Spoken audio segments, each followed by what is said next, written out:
Cube Radio.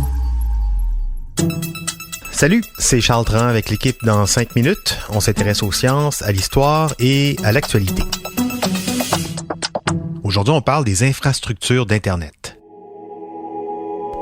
Nos téléphones portables, les réseaux sans fil, les serveurs sur le cloud nous laissent penser qu'Internet, ça vient des nuages. Mais en fait, pas vraiment. Internet, comme le téléphone ou le télégraphe avant, ça passe avant tout par des fils. Ce sont ces fils qui font qu'on peut écouter ce podcast, regarder des YouTubers faire des niaiseries ou encore payer nos factures en ligne. Mais avec les changements climatiques et la montée des eaux inévitables, des chercheurs sonnent l'alarme. Internet pourrait couler, littéralement, d'ici à peine 15 ans.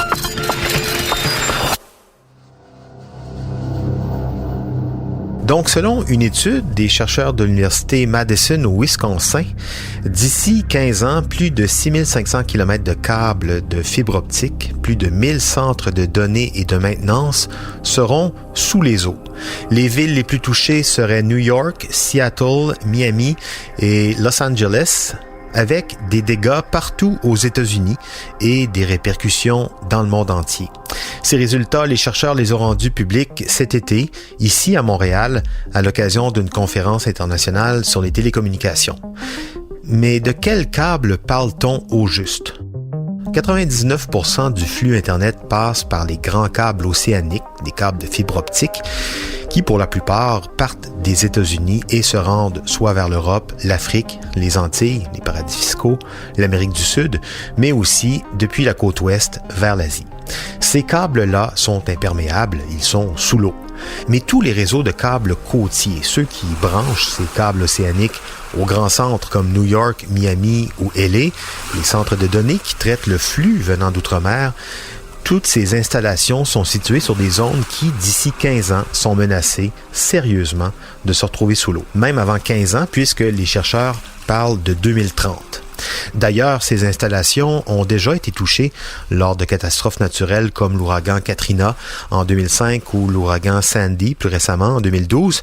Après Sandy, plusieurs jours ont été nécessaires pour rétablir l'électricité, mais aussi Internet. On imagine une panne sur toute la côte est américaine, New York en tête.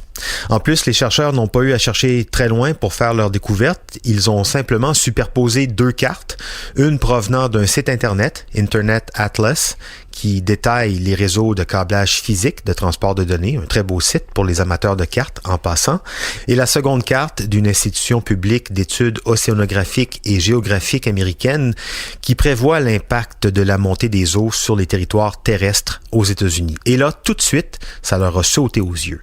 Quand tu vois du bleu sur différents réseaux de câbles terrestres, des câbles qui ne sont pas prévus pour se retrouver sous l'eau, les chercheurs ont conclu que la menace était bien réelle sur les installations physiques d'Internet.